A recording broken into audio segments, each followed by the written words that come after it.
Vamos abrir em Apocalipse 22, 17. Leiamos o texto, Apocalipse 22, verso 17. Somente a primeira parte aqui. O Espírito e a noiva dizem, vem. Vamos ler todos juntos. O Espírito e a noiva dizem, vem. Vem, Senhor Jesus. Vem falar conosco nessa noite. Vem dar-nos mais do teu Espírito, da manifestação da tua presença, da tua alegria, do teu poder para pregar, do teu poder para vencer tentação, para sair às vezes do desânimo e ficar animado em nome de Jesus. Derrama, Senhor, o teu amor. Fala conosco, Deus. Como diz Tu, Senhor Jesus, a verdadeira comida e a verdadeira bebida é fazer a Tua vontade, Pai. Mas para isso nós precisamos entender, nós precisamos Te ouvir, Senhor, nós precisamos de força para viver também, mas fala conosco agora, Deus. Venha ao nosso coração suprindo todas as necessidades, nos exorta, nos edifica. Aqueles que estão tristes, que recebam consolo na hora da palavra, Senhor, mas faz a Tua obra, porque a Tua palavra é viva, é eficaz e ela transforma corações. Senhor, fala com o Teu povo, abre as Tuas mãos sobre nós, derrama as Tuas bênçãos. Amém. Podeis sentar.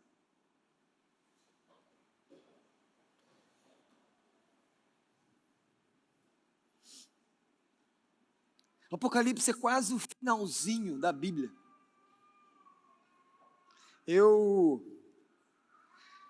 Quando eu olho as pessoas que têm medo de Apocalipse, algumas pessoas nem abrem Apocalipse.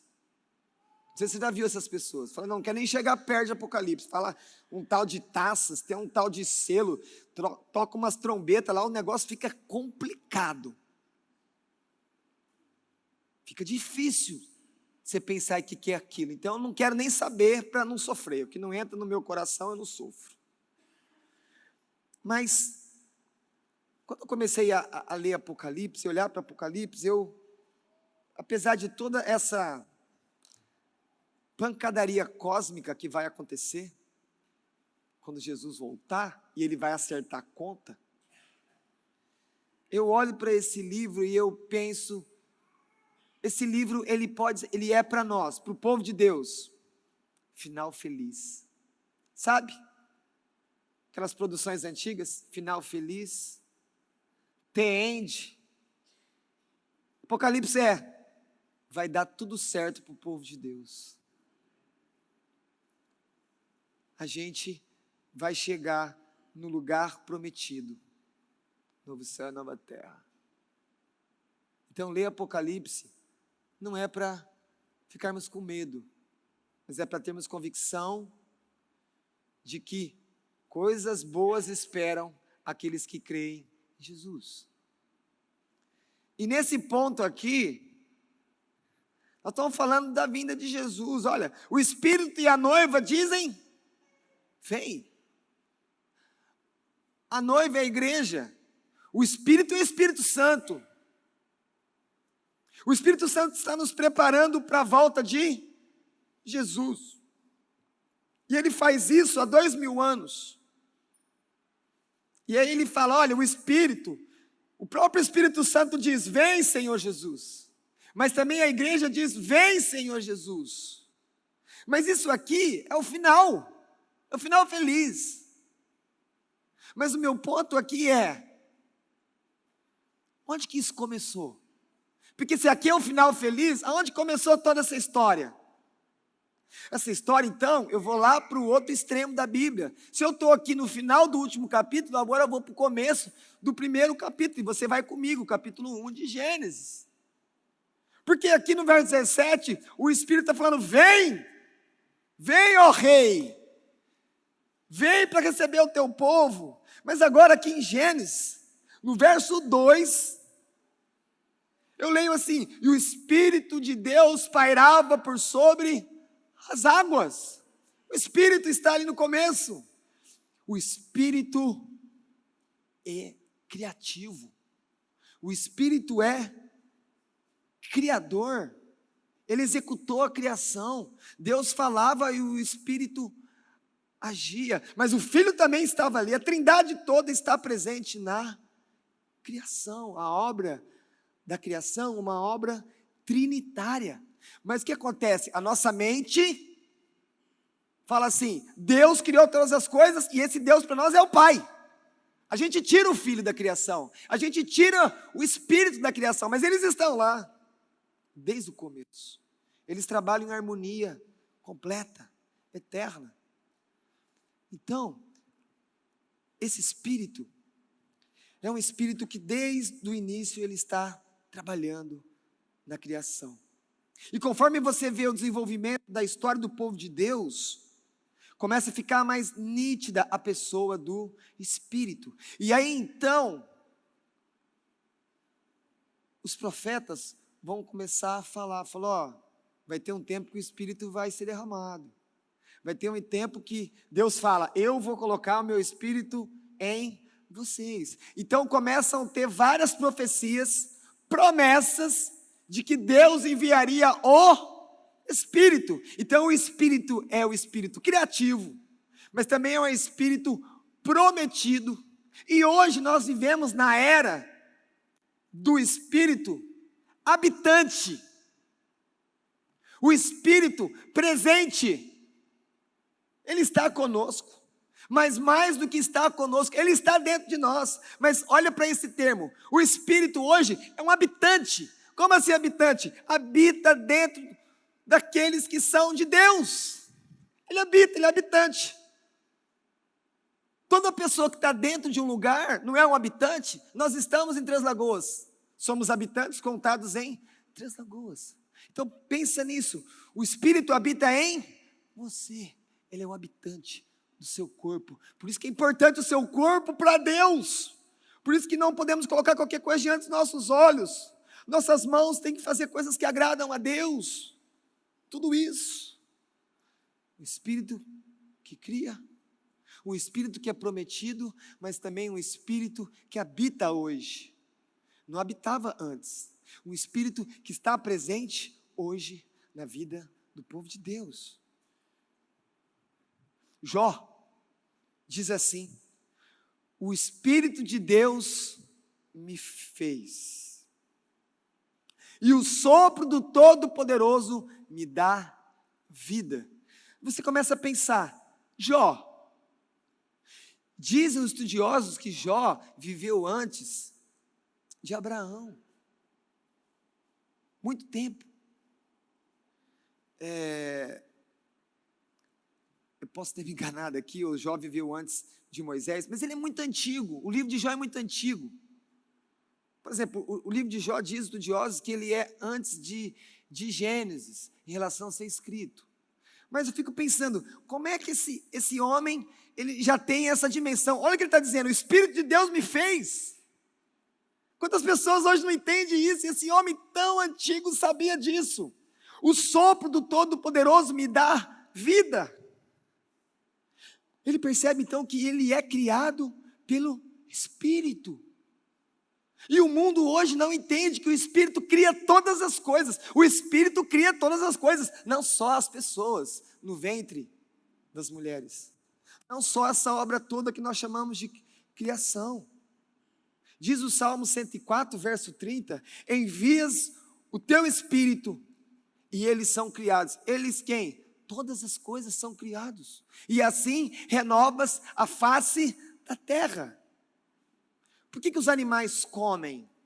Porque o Espírito age renovando todas as coisas, os mantimentos, para que eles possam comer. Tudo está sendo renovado. Quem renova todas as coisas? Quem é aquele que está no controle do ciclo da água? Que vai e vem, pensa em si calor, como que está evaporando. E da mesma maneira que 3 horas da tarde está evaporando a 40 graus, quando chega perto das 6 horas, a água desce. Quem está controlando esse processo? O Espírito Santo. O Espírito Santo controla todas as coisas que acontecem no universo. Tudo. Ele é criativo. Ele é o responsável diariamente de renovar toda a criação.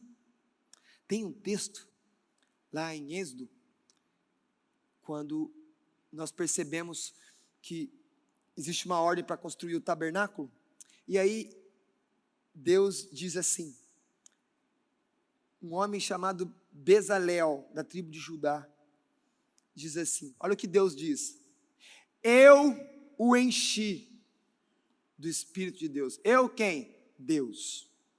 Deus pegou Bezalel. Quem que era Bezalel? Um engenheiro, um arquiteto da época. E olha o que diz, aqui, dando-lhe sabedoria, entendimento, habilidade em todo artifício para elaborar desenhos. Para pensar nisso, você é engenheiro, você faz projeto, bons projetos, todos os projetos só podem ser feitos pela ação criadora do Espírito. Toda hora que você fizer um bom projeto, um bom programa, glorifica a Deus, porque o Espírito está ali. Só que nós caímos numa armadilha do mundo, porque o mundo é assim. Primeiro, o mundo era só pagão.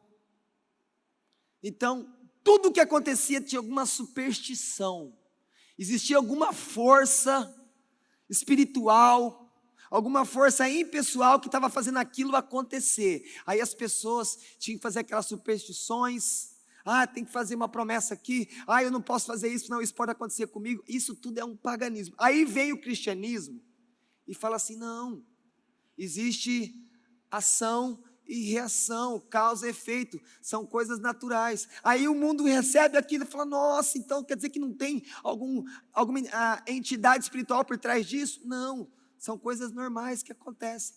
Só que com o tempo, o mundo, a cultura do mundo, eles pegam esse entendimento e eles tiram Deus fora. Fala assim, existe o natural, mas Deus não está aqui. E aí a igreja entra no pensamento deles.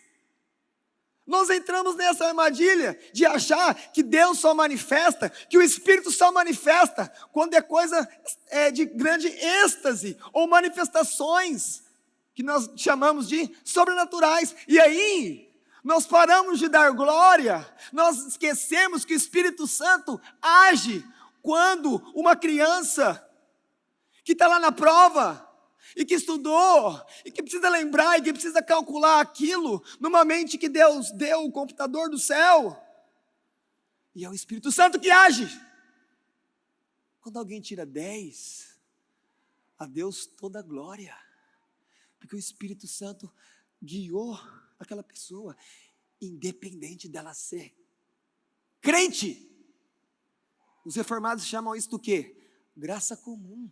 Então, nós precisamos aprender a reconhecer a presença, a atuação, o poder do Espírito Santo naquilo que é comum, naquilo que é natural, porque é Ele que faz. Vocês estão entendendo isso? Nós precisamos olhar de que quando uma pessoa faz uma coisa muito bem feita, você fala, olha, você tem um talento, você tem um dom ali. Mas é natural. Mas qual é a origem de todas as coisas? Deus criou todas as coisas. Então tudo vem dele. Só que nós às vezes só olhamos Deus quando são coisas sobrenaturais. Nós precisamos mudar isso. Uma pessoa tem um talento de fazer negócio. Ela faz bons negócios. E ela consegue fazer um negócio, e ela ganha dinheiro, e aquele dinheiro é multiplicado, aquele dinheiro gera emprego, e todo mundo fica contente. Como que a pessoa consegue? E outro pega o dinheiro, coloca, às vezes está tudo errado, não tem um talento para aquilo, e aí não é um propósito de Deus naquilo, mas tudo no final que dá certo é porque o Espírito Santo está lá. Só que a gente esquece de dar o crédito para Ele. a glória é dele. É ele que faz todas as coisas. Dando um testemunho pessoal, eu sempre, quando jogava basquete, eu acabava o treino e eu ficava treinando, e acabava o treino masculino e eu ia treinar com as meninas. Eu ficava lá treinando com as meninas, levava umas pancadas delas, mas tudo bem, aquilo me ajudava a jogar melhor também. E eu ficava treinando, para quando chegasse no jogo eu tivesse pronto. Mas quando eu converti, aí meu jogo era diferente. Quando eu pegava a bola, eu ia fazer o arremesso, eu falava assim: Espírito Santo, me ajuda essa bola a cair. Porque eu entendia que tudo que estava acontecendo comigo era uma obra do Espírito. Então eu jogava na presença do Espírito. Eu continuei perdendo muitos jogos, mas a culpa não era do Espírito, a culpa era minha e do meu time. Mas eu quero mostrar para você como uma mente de Cristo, como a Bíblia fala que nós temos que ter, nós precisamos pensar como Espírito. O Espírito está em todas as coisas, porque isso vai falar, poxa, você vai ter motivo toda hora de se alegrar com o Espírito, porque Ele está fazendo, Ele está com você, Ele é criativo. Quando você vê uma roupa bonita, dá glória ao Espírito. Ele ajudou a pessoa a desenhar, escolher a cor certa. Quando você se vestir, e você fala assim, nossa, estou meio brega, é você mesmo. Agora quando você se veste e você fala assim, poxa, eu fiquei legal. Obrigado, Espírito Santo. O Espírito Santo ensina a gente a se vestir. Ele ensina a colocar roupa. Aqueles lugares que tinha que ter roupa, não tem, ele fala, faltou uma roupa aqui. Mas às vezes não pergunta para ele. Mas se perguntar, ele vai falar. Porque ele está em todas as coisas. Todas as coisas, ele perscruta. Então esse homem aqui, o Bezalel, ele recebeu o quê? Ele foi cheio do Espírito. Deus fez ele ser cheio do Espírito. O que aconteceu? Recebeu dons. Percebe? Ser cheio do Espírito desde o Antigo Testamento quer dizer receber dons. Mas para que ele recebeu dons? Para ele ser vaidoso? Para ele ser o engenheiro lá das tribos de Israel? Não! Ele recebeu dons para elaborar desenhos. Ele recebeu dons para trabalhar ouro, prata e bronze. Ele recebeu dons para glorificar a Deus. Você é bom em alguma coisa? O Espírito Santo está nisso. Lembre-se, isso aí Deus te deu, glorifica Ele. Glorifica Ele nisso. O Espírito está nisso daí. Mas agora também, nós precisamos começar a pensar que além de ser o criativo, o criador, o Espírito Santo, Ele foi prometido. Promete para uma criança alguma coisa. Tem hora que alguns pais prometem algumas coisas e acham que as crianças vão ter amnésia. Aí vem, criança, prometeu. Aí o pai, e agora? Aí, prometeu, cumpre. Eu vivo falando, cadê o pastor Vitor? Eu vivo falando para o pastor Vitor, falei, pastor Vitor, nós temos que tomar uma linha aqui, como pastores. Qual pastor? Pastor não faz promessa. Só Deus faz promessa. Porque quem faz promessa tem que ter poder para cumprir. Pastor não tem poder. Eu falei, o máximo que nós podemos falar eu me comprometo a ajudar, a lutar com você, a andar com você e estar aqui. Prometer, eu não dou conta nem de mim. Como que eu vou prometer alguma coisa para outra pessoa? Não tem poder. Eu não escrevo a história. Mas Deus tem poder e Ele escreve a história de cada um de nós. E Ele prometeu que uma hora o Espírito viria sobre o povo. Olha só Ezequiel, que é um dos profetas mais complicados de você entender. Tem algumas figuras de Ezequiel que parece que tem uma roda dentro da roda e ela roda. Loucura! Você não consegue nem pensar naquilo. Eu falo assim, que mente que é essa? Mas Deus mandou ele escrever, ele escreveu. Às vezes ele nem conseguiu entender aquela figura ali, parabólica, aquela analogia que Deus estava fazendo. Mas lá em Ezequiel, lá entre aqueles capítulos difíceis de entender, Deus, o vale dos ossos secos, aí tem assim, porei dentro de vós o meu Espírito. Porei, futuro. Deus está falando isso. Farei que andeis nos meus Obediência. Obediência. Obediência é uma coisa que só Deus pode produzir em você. Pais, seu filho está fracassando numa área. Tudo bem, ele é teimoso. Tudo bem, ele está falhando. Ok. Mas qual que é a saída para ele? Será que a saída é continuar falando, você tem que fazer, você tem que fazer, você tem que fazer, mas com que força? Com que capacidade? Qual é o poder dele? Então, ensinar evangelicamente, graciosamente, uma criança que está teimando, qual que é o caminho? Filha, você percebeu que você não consegue fazer isso? Toda hora você falha?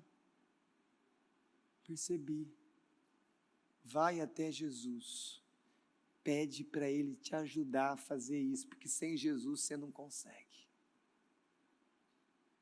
Não é exatamente isso que Deus fala para você e para mim? Ou Deus fala assim, me obedeça, e aí eu vou então salvar você? Longe de Deus, Ele te conhece, Ele me conhece.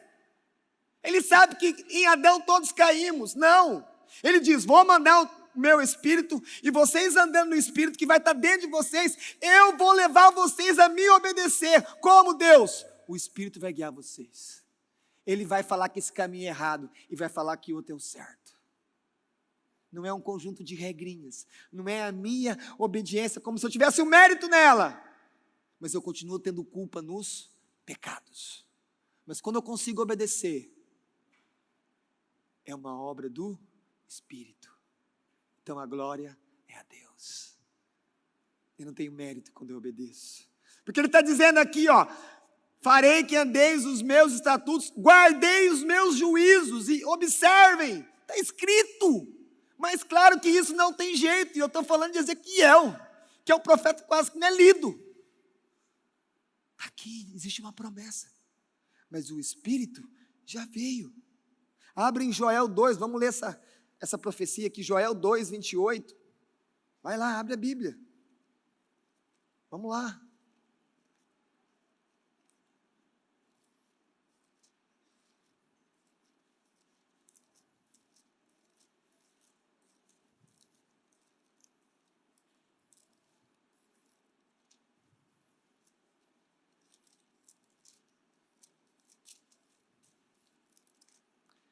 Chega em Daniel, vai até Daniel, chega em Daniel.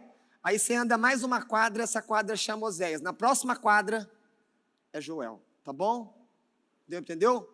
Você vem na quadra chamada Daniel, aí tem outra quadra, Oséias, aí você chega na quadra de Joel, ok? Senão você vai ficando de um lado para o outro, você vai se perder, o GPS aí não vai funcionar, tá?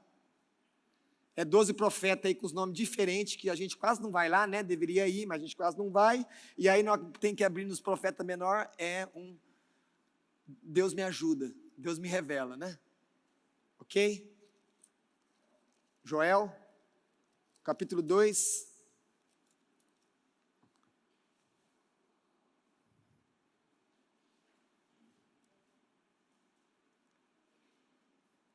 Achamos? 2:28, olha a promessa, e acontecerá depois lá do tempo de Joel, que derramarei o meu sobre toda vossos filhos e vossas filhas, sábado à noite no acampamento, sábado de manhã, né? Ou sexta-noite, me ajuda, porque a gente orou pelas crianças, foi sábado de manhã? Os filhos? Sábado de manhã, chamamos todas as crianças, oramos por elas, falou assim, Senhor, derrama o teu Espírito sobre elas, a tua palavra diz que o Senhor ia derramar o Espírito sobre os nossos filhos, eles são nossos filhos, Senhor, nos ouve. Mas Ele faz na hora que Ele quiser, Ele faz se Ele quiser, mas tem uma promessa, que Ele vai derramar o Espírito. Então a gente ora. Mas continuando, vossos filhos profetizarão, vossos velhos sonharão, tem que ver com os irmãos anciãos, se eles estão tendo sonhos de Deus, né? E vossos jovens terão visões. Até sobre os servos e sobre as servas derramarei o meu naqueles dias. Promessa de vir o Espírito. E aí nós chegamos no século I, nós chegamos no tempo de Jesus Cristo. o Cristo, o ungido, que é o Messias, que é o Filho de Deus, prometido conforme a Escritura, desde Gênesis capítulo 3, verso 16. E aí então Jesus, naquela conversa ali antes dele ser preso, na noite de quinta-feira, ali os capítulos 13, 14, 15, 16, do Evangelho de João, quando ele fala da vinda do Espírito, da vinda do Consolador, o Paracleto. E aí, ele diz assim no capítulo 14, verso 17, vós o conheceis. Ele está falando com os discípulos, vocês conhecem o Espírito. Se você ler um pouco antes, ele vai falar assim, ó, o mundo não conhece. O mundo não conhece o Espírito Santo. Porque o Espírito Santo não habita nas pessoas do mundo. O Espírito Santo está no mundo, fazendo toda a obra. Mas o Espírito Santo habita nos cristãos, nos que nasceram de novo, os que têm fé em Jesus. E ele fala, vocês conhecem Ele, porque Ele habita com vocês. Ou seja, Ele está aqui, ó, conosco, o Espírito Santo está aqui. Mas aí vem uma promessa de Jesus para os discípulos. E estará em vós. Percebe? O Espírito Santo não habitava na vida dos discípulos, mas o Espírito Santo estava ali. E quando eles expulsavam demônios, quando eles realizavam curas, faziam tudo isso debaixo ali da autoridade de Jesus, mas no poder do Espírito, que estava ali usando a vida deles. Jesus, um pouco antes de subir aos céus, quando você olha, por exemplo, lá em Atos 1, ele fala o que para os discípulos? Fiquem em Jerusalém. Não saia da cidade. Fiquem em Jerusalém, porque eu vou fazer o quê? Batizar vocês com o Espírito. Ou seja, eu vou trazer o Espírito agora vai habitar dentro de vocês. O Espírito vai habitar em vocês. Ele está com vocês. Ele está aí. E 10 dias depois que Jesus sobe, a promessa é cumprida e o Espírito Santo é derramado, o que nós conhecemos como Pentecostes, em Atos 2. Abre em Atos 2, vamos lá comigo. Trabalhamos bastante esse texto lá no acampamento. Então, no Antigo Testamento, o Espírito Santo é prometido. Jesus fala que o Espírito Santo vai habitar, ele está prometendo também.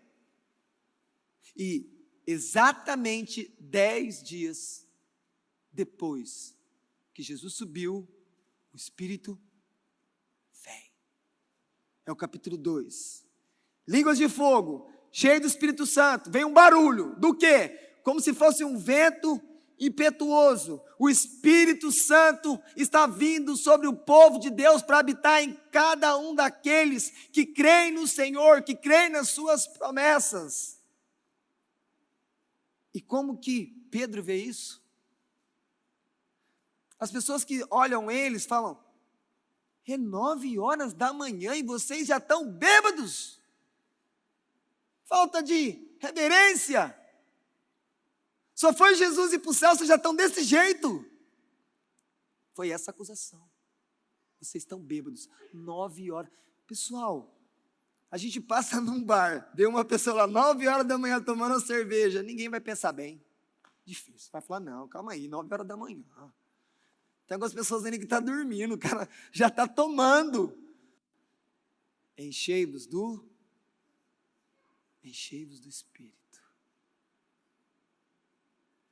Não do álcool, do Espírito. A alegria do Espírito é incomparável com qualquer tipo de pseudo-alegria que o álcool pode trazer. Então, aquilo que acontecia no Antigo Testamento, que o Espírito Santo vinha sobre quem? Reis, profetas, sacerdotes, engenheiros, amém? Engenheiros para fazer uma obra para Deus, agora vem sobre todo o povo, todo o povo agora é habitado pelo Espírito. E então, acontece todas aquelas línguas, aquela situação, aquela confusão, ninguém entende nada. E aí agora Pedro, cheio do Espírito, ele vem e prega. Ele prega. O Espírito está presente, com poder, está na vida dele. Ele foi capacitado agora com o poder do céu, e ele prega, 3.000 pessoas se convertem. Qual a diferença? Poder do Espírito.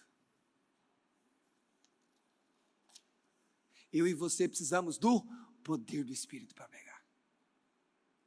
Todos nós precisamos do poder do Espírito.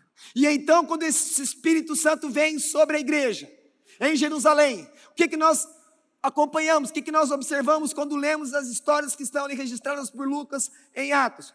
O Espírito Santo começa a convencer as pessoas de pecado. O Espírito Santo começa a apontar para Jesus. E o Espírito Santo vem sobre as pessoas. E esse é o batismo do Espírito. Quando a pessoa nasce de novo, o Espírito Santo vem sobre ela, ela nasce de novo. E ela é inserida no corpo de Jesus. Qual que é o corpo de Jesus? A igreja. Por isso que ele é o cabeça. Ele é o Senhor da igreja. Ele é o dono da igreja. E aí, a gente começa a perceber então como é a ação desse Espírito que foi prometido e agora está aqui conosco, está aqui agora, está em você. Se você é convertido, o que ele faz? Se você já leu com calma Romanos 5, ele fala que o Espírito Santo que o amor de Deus é derramado. O amor de Deus é derramado sobre nós, por meio do Espírito Santo. Deus te ama? Deus te ama? Deus ama vocês? Deus ama a igreja? Como é que a gente sabe? Porque o Espírito nos comunica o amor do Pai. É Ele que vem e mostra. Deus não é mais aquele terrível juiz que eu tenho medo, que Lutero tinha medo do juiz. Mas quando ele entende a salvação pela fé, que a justiça de Deus é crer em Cristo, lembre-se, ele fala que aquele texto de Romanos se torna um portal do céu para ele. E ele olha Deus de maneira diferente. E ele começa a se deleitar na presença de Deus. Lembre-se que olhando para o passado de nós reformados, lá no século 17, posso citar aqui já o principal teólogo reformado puritano daquela época, John Owen. Eles dizem que essa experiência que nós podemos ter com o Espírito Santo após o novo nascimento, a regeneração, é muitas vezes uma experiência onde o Espírito, ele testifica, ele marca o nosso coração, nos dando uma confiança inabalável, uma convicção celestial, que Deus é nosso Pai. Isso muda tudo. Às vezes, você conversa com as pessoas, e ele é crente, e as pessoas estão totalmente perdidas. Não sabem quem são. Às vezes, o que está definindo ela é uma doença. Às vezes, o que está definindo ela é um fracasso profissional. Às vezes, o que está definindo ela é um problema no casamento. Às vezes, o que define ela é o sucesso para ganhar dinheiro. O que define ela é uma dificuldade. Tanto para cima como para baixo, as pessoas vão se identificando, vão se definindo de inúmeras maneiras. E eu estou falando dos crentes aqui. E aí, as pessoas perdem aquela identidade que o Espírito dá. Antes do problema, antes do sucesso, antes da fraqueza, antes de qualquer coisa que possam falar que você é ou não é aquilo, ou que você possa pensar que você seja isso. O Espírito Santo fala que você é filho de Deus, se você crê em Jesus. Isso define você. Eu não sou pai em primeiro lugar. Eu não sou marido em primeiro lugar. Eu não sou filho do meu pai em primeiro lugar. Eu não sou um servo do Estado em primeiro lugar. Eu não sou um pastor em primeiro lugar. Eu sou um filho de Deus. Isso é a melhor coisa que Deus tem para mim. Isso me basta. Isso me basta. Nada me dá mais orgulho na vida do que eu poder falar: eu sou filho de Deus. Eu sou filho de Deus. Eu tenho tudo o que eu preciso. Essa é a sua identidade. E o Espírito fez isso comigo. O Espírito fez isso com você. Se não fez, busque Ele. Mas eu quero ter essa convicção. Porque quando você tem essa convicção que você é filho de Deus, seu coração se enche de alegria. As coisas vão mais devagar. Porque você sabe que Deus está controlando as coisas, porque Ele é teu Pai. Ele é bom. Ele cuida de você. Os problemas vão continuar acontecendo. Infelizmente, a gente vai continuar pecando. Mas lembre-se, quem é você? Quem você é? Quem o mundo diz que você é? Eu sou filho de Deus. As mulheres têm que responder, as mulheres crentes: eu sou filha de Deus. Como diz uma vez uma mensagem, as mulheres podem falar, e os homens: eu sou uma santa filha de Deus. Por que santa? Porque Deus comprou cada filha dele. Se comprou, é separada. Ser santa é isso, separado, pertence a Deus. O que o mundo tem para dar para você? Qual é o título que é melhor que esse? Não tem, não tem. Todas as outras coisas, quando você morrer, fecha o caixão, não vai. Mas quem é filho de Deus quando morre? O Espírito Santo leva para a presença de Jesus, aleluia. Graças a Deus por isso. E aí esse problema tudo acaba. Aí depois fica para quem estiver aí para resolver. Mas, já que eu falei isso, homens, deixem sempre a casa em ordem. Para que se o Senhor te chamar, não fique muito aborrecimento para a esposa e para filhos. Amém? Que Deus nos ajude nisso. Porque lembre-se, das viúvas, Deus falou que a igreja tem que cuidar. Voltando para o texto. O Espírito Santo habita em você. E aí, o que a gente quer? Pastor, eu quero ver Deus. Né? As pessoas falam: eu quero lá, vai ter uma experiência das pessoas, eu quero ver alguma coisa, eu quero ver um anjo. Mas calma aí, Deus já está dentro de você, você quer ver? Para pensar: eu quero ver Deus. Ok, a gente quer ver Deus, a gente vai ver Jesus. Mas a gente não... Deus está dentro de nós. Ah, mas eu quero ver. Ah, você quer ver, mas Ele está dentro, Ele já está aí. Que religião que tem que o próprio Deus habita naqueles que creem nele? Procura. Vai lá ver se os muçulmanos, se tem alguma coisa de Alá que está dentro deles.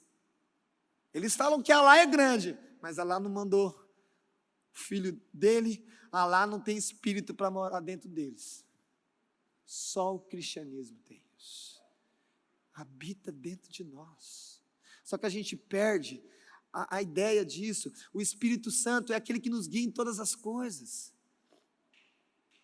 Você não precisa ouvir uma orientação do Espírito Santo e fazer e obedecer para você falar: ah, Ele me guia. Não, Ele te guia de maneira intuitiva. Você nem percebe que você está fazendo o que Ele quer. Não é toda hora, tem hora que você percebe. E você também percebe quando você faz o que Ele não quer. E aí tem que perceber bem mesmo.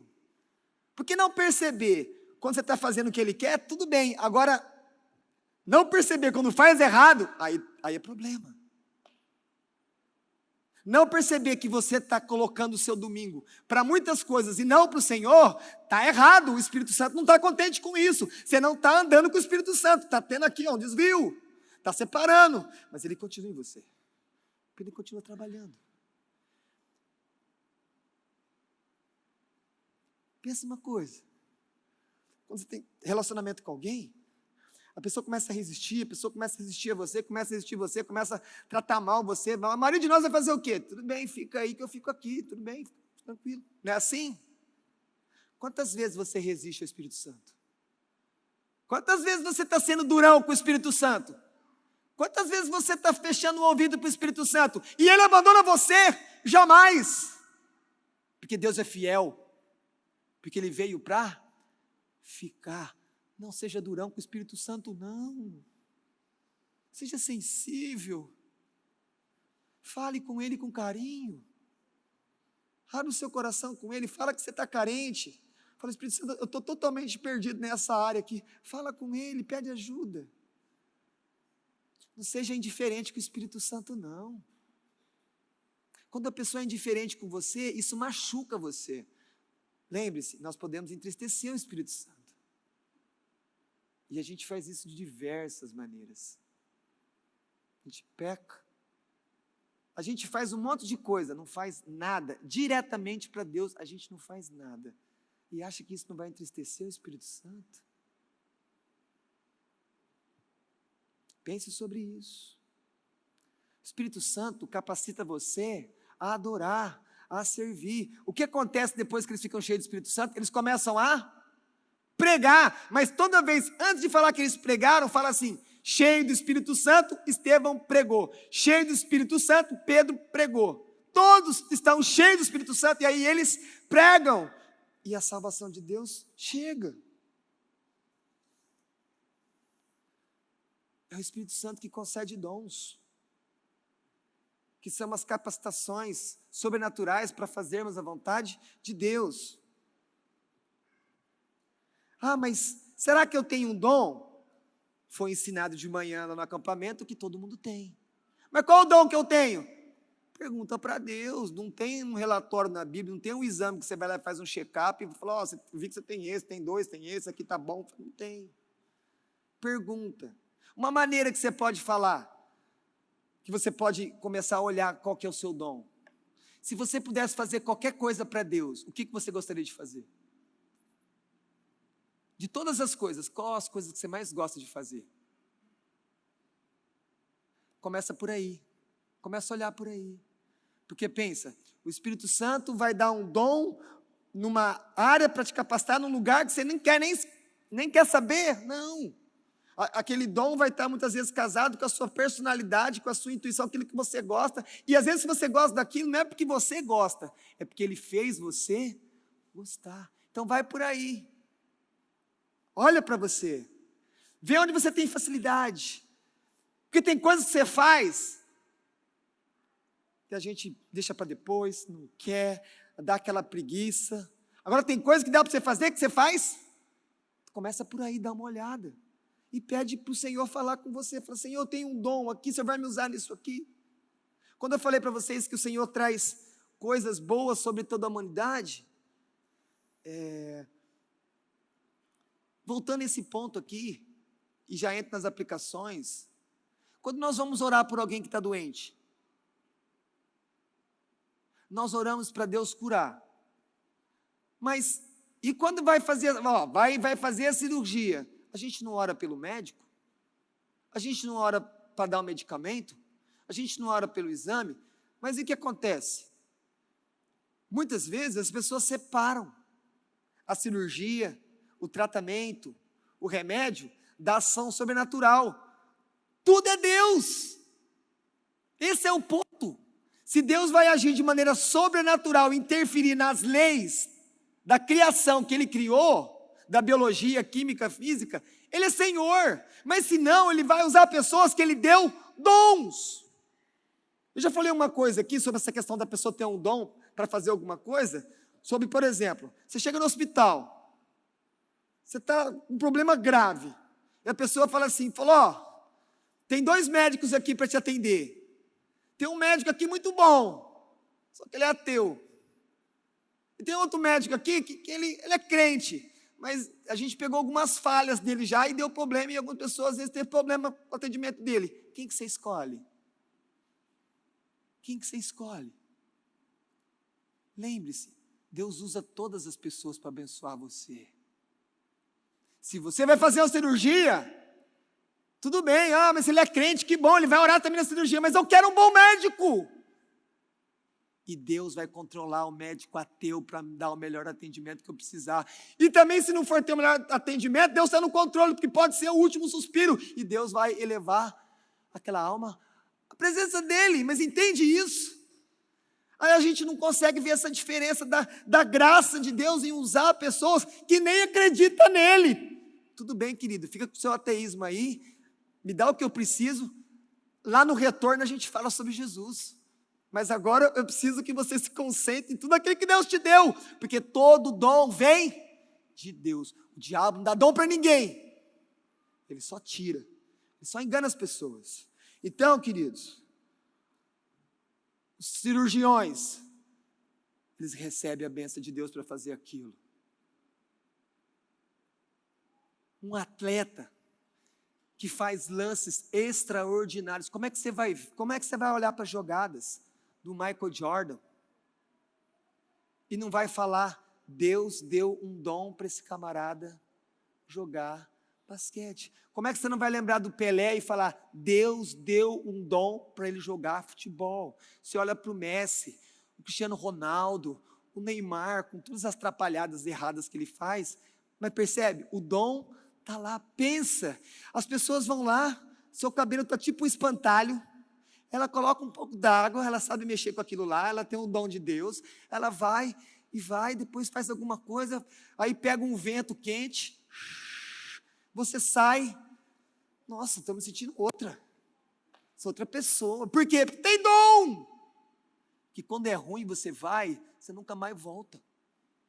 Você nunca mais volta. Ou volta? Não volta. Mas perceba, agradeça a Deus por essas coisas todas que Ele dá. Você vê um quadro bonito, uma casa bem feita. Como que é isso? Deus deu dom para o homem trabalhar naquilo. Tudo vem de Deus. Algumas aplicações para orarmos. Pensando nesse Espírito Santo que cria, que foi prometido e hoje está conosco. Primeira coisa, não entristeça o Espírito Santo. Sabe por quê?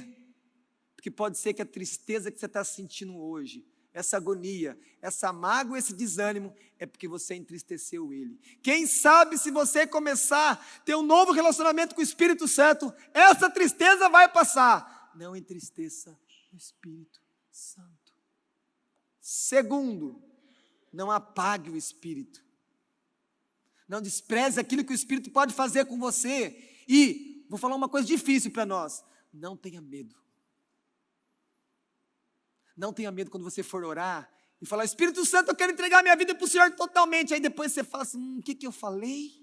Não, Espírito Santo, desse jeito não. E é difícil não ter medo. É difícil entregar tudo para o Espírito Santo. A gente não quer. A gente quer entregar, mas falar qualquer coisa, sim, se eu ver que está difícil, eu vou dar uma puxada de volta. De alguma maneira isso é apagar o Espírito. Porque a gente não quer ter uma experiência mais profunda com Ele. Porque a gente tem medo, porque essas águas podem ser muito profundas, a gente não sabe o que vai acontecer, a gente vai perder totalmente o controle. Uma outra coisa, tem pessoas que quando vê uma manifestação do Espírito Santo, ele fala, isso aí é fanatismo, excesso, carnalidade, e ele não te dá um versículo da Bíblia para falar isso. Sabe por quê? Porque às vezes ele nunca teve uma experiência, então quando alguém tem, ele fica incomodado. Ao invés de ele olhar aquilo e falar assim, poxa, Espírito Santo, faz isso comigo. Eu também quero sentir isso, eu quero ter essa alegria, faz isso comigo. Não, ele fala, olha, isso aqui eu acho que não é de Deus. E aí tem que tomar cuidado, porque ele pode falar isso de uma obra do Espírito Santo. Então cuidado com isso, não apague. A gente aprendeu muito sobre isso no acampamento, a olhar todas as coisas e trazer para o crivo da palavra. Como mais que eu posso apagar o Espírito Santo? Eu apago o Espírito Santo quando a gente ora muito pouquinho, vai ter muito pouquinho. Tem a presença, tem a salvação, tem o perdão, mas não tem alegria. Mas não tem poder para pregar. Aí a gente não estuda a Bíblia. Aí a gente não lê. Isso tudo atrapalha. Deixa eu falar uma coisa para vocês. E se nós começarmos a falar assim, eu quero buscar de verdade o Espírito Santo, o que a gente tem que fazer? Uma coisa aqui, que nós teríamos que ter como uma coisa boa, que a Escritura não manda fazer isso, mas pode ser um conselho, não um mandamento, um conselho. E se nós todos, quando chegarmos diante da Escritura, fizéssemos uma oração do nosso próprio jeito, Espírito Santo, eu estou aqui diante do livro que o Senhor inspirou, me ajuda a ler. E quando eu estiver lendo, fala comigo. Espírito Santo, faz o texto pular dentro de mim quando eu estiver lendo. Espírito Santo faz isso. Eu estou precisando de consolo, fala comigo. Eu estou precisando de remédio. Ele pode falar assim, vai lá para Salmos, a farmácia da Bíblia fica em Salmos. Farmácia é lá. Tem 150 lá. Dá uma olhada, leia, eu vou te mostrar. Será que isso muda? Se a gente chegar diante da palavra de Deus e orar antes? Falar, Senhor, fala comigo. Será que eu não tenho que parar só de ficar lendo a Bíblia e começar a estudar? De verdade? Falar, eu vou estudar esse livro aqui. Pastor, como é que eu faço? Estamos aqui para aconselhar vocês. Para mostrar como é que faz isso. Pega um livro lá pequeno, pega um livro de 3, 4 capítulos. Dá para estudar ele, entender coisas melhor. Isso é buscar o Espírito Santo. Tantas coisas a gente faz querendo melhorar, querendo aprender, e a gente não quer investir para buscar Deus. Uma outra coisa importante que eu tenho que pensar sobre o Espírito Santo,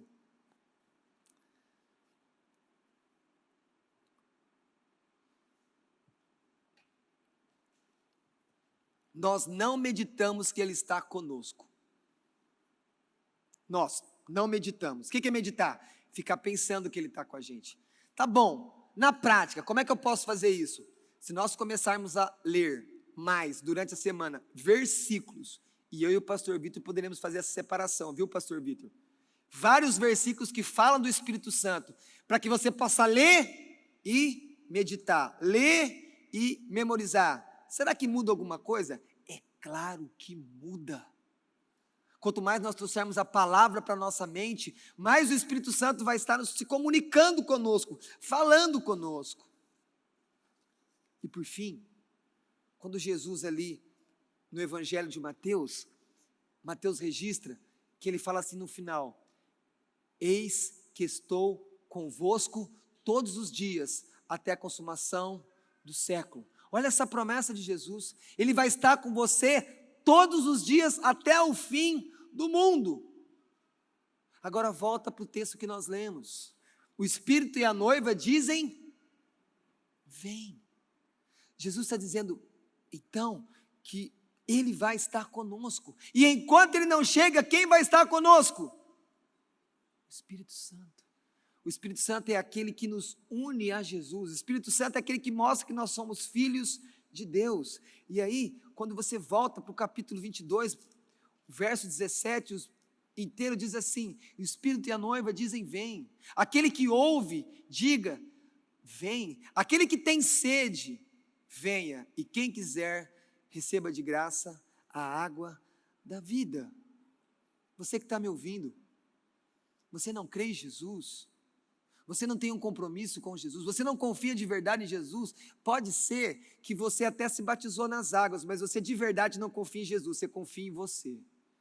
Mas Jesus diz nessa noite, vem para depender de mim e receber uma água viva, que vai dar uma alegria de verdade. E às vezes Jesus vai te livrar de uma vida religiosa, de uma tradição familiar que você recebeu. Não, a minha família sempre foi evangélica, eu também sou. Isso não é o evangelho, isso é tradição, isso é perigoso.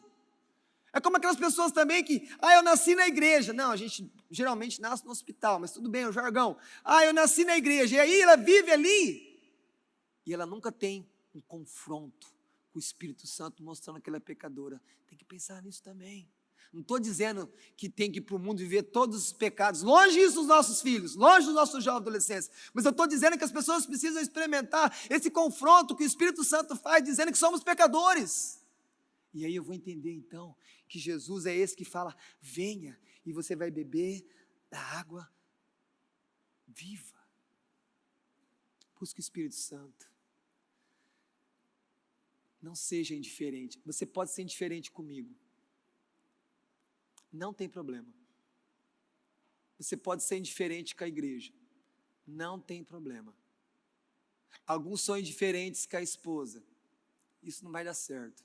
Alguns são indiferentes na educação cristã dos filhos. Isso não vai dar certo. Mas cuidado para não ser indiferente com o Espírito Santo. Quando o Espírito Santo fala com você, quando pessoas vêm falar com você, trazendo coisas de Deus para você, não seja indiferente, ouça a voz do Espírito, porque Ele está em você e Ele guia você.